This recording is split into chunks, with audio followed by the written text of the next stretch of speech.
அரசியல்வாதிகள் சாட்டையால் அடிப்பதாலோ இல்லை வேறு ஏதாவது யாகங்களை நடத்துவதாலோ இது போன்ற குற்றங்கள்லாம் குறைய போகிறது கிடையாது.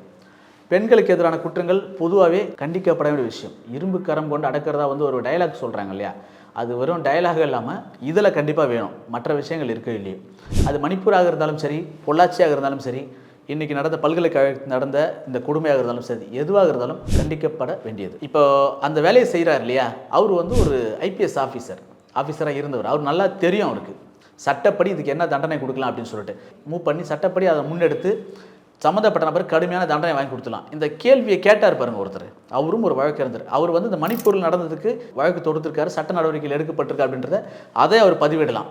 பொள்ளாச்சியில் நடந்தது, அதுக்கு எவ்வளவு சட்ட நடவடிக்கை எடுக்கப்பட்டிருக்கு, சம்மந்தப்பட்டவங்க எத்தனை பேருக்கு தண்டனை கொடுக்கப்பட்டிருக்கு அப்படின்ற விஷயங்களை இங்கே பதிவிடலாம். ஏன்னா இப்படி கொடுக்கப்படும் தண்டனைகள் பகிரங்கமாக்கப்படும் போது தான் அடுத்து நாம் இந்த மாதிரி விஷயங்கள் செஞ்சால், இந்த மாதிரி குற்ற செயல்களில் ஈடுபட்டால் நமக்கு தண்டனை கடுமையாக இருக்கும் அப்படின்ற ஒரு பயம் வரும்.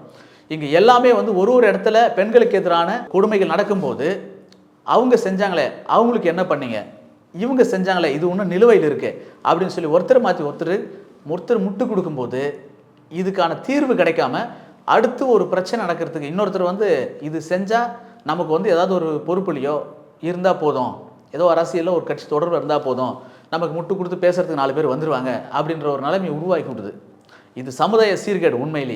உண்மையிலே இது போன்ற செயல்கள் தவிர்க்கணும். அவர் சாட்டையால் அடித்தார் இல்லையா, அது எனக்கு தெரிஞ்சு அது ஒரு தேவையில்லாத விஷயம்.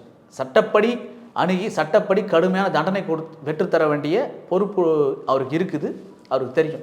அதுக்கு சாட்டையால் அடிச்சிருக்கு எந்த வகையில் தீர்வுன்னு தெரியல. எல்லோருமே பெண்களுக்கு எதிரான விஷயங்களை தனது கட்சிக்கு சாதகமாக பாதகமாக என்று மட்டும் பார்த்து அதை அரசியல்படுத்தாமல், பெண்களுக்கான கொடுமை நடக்கும்போது அதுக்கு சட்டப்படி என்ன தண்டனை வாங்கி தர முடியுமோ அந்த தண்டனைக்காக போராட வேண்டும், களத்தில் இறங்க வேண்டும். அதில் கட்சி, சமயம், சாதி பாகுபாடு எதுவுமே பார்க்கக்கூடாது என்பது எனது பொதுவான கருத்து.